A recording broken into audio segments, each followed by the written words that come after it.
Sir, Lord, Kyrie. And that reminds me of Hebrews 1:10, where the Son is called Kyrie there as well, in verse 10. She says to Jesus, I see that you are a prophet. Our fathers worshipped on this mountain, yet you, Jews, say that the place to worship is in Jerusalem. Jesus tells her, believe me, woman, an hour is coming when you will worship the Father, neither on this mountain nor in Jerusalem. You Samaritans worship what you do not know. We worship, we Jews, what we do know, because salvation is from the Jews. But an hour is coming and is now here when the true worshipers will worship the Father, spirit and truth.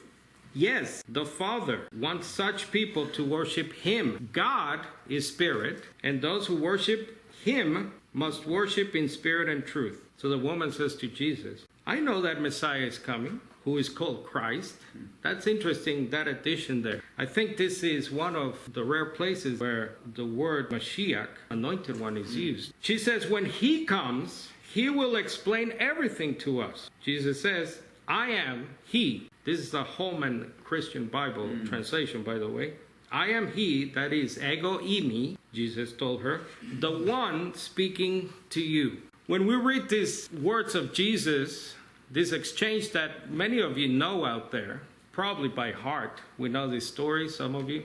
We tend sometimes not to think about scriptures when we sort of know them by heart. They become, as Jesus said to His fellow Jews, yeah, you know your traditions and everything. You may know the law, the Torah. They become traditions. The words, they have no meaning. Remember in the Old Testament, they did the sacrifices, but they had no substance to the sacrifice.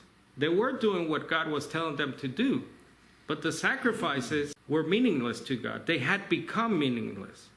So when the words of Jesus become meaningless, although we know them by heart, the point of my debates, or any debate, is to return to the words of Jesus, that the words of Jesus count. So I hope my future opponents, as I'll be doing more debates, I hope as Christians that we call ourselves, and this is a challenge for myself as well, every day we preach to ourselves, right? That's the old saying, that we can go back to the words of the Messiah, Jesus, the Son of God, not God the Son, not as a man he was saying this, but Jesus, the man whose origin is well attested in the Gospels, Matthew and Luke. I'll just finish with this. This is a quote from a little-known Unitarian pastor, an English educator as well.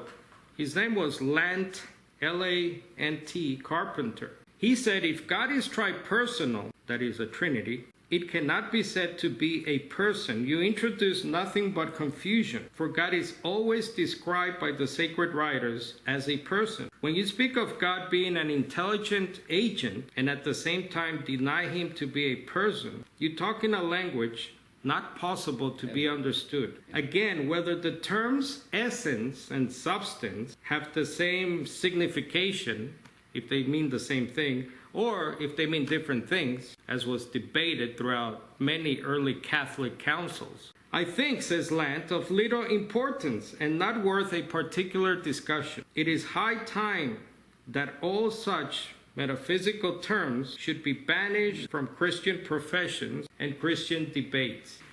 Yep.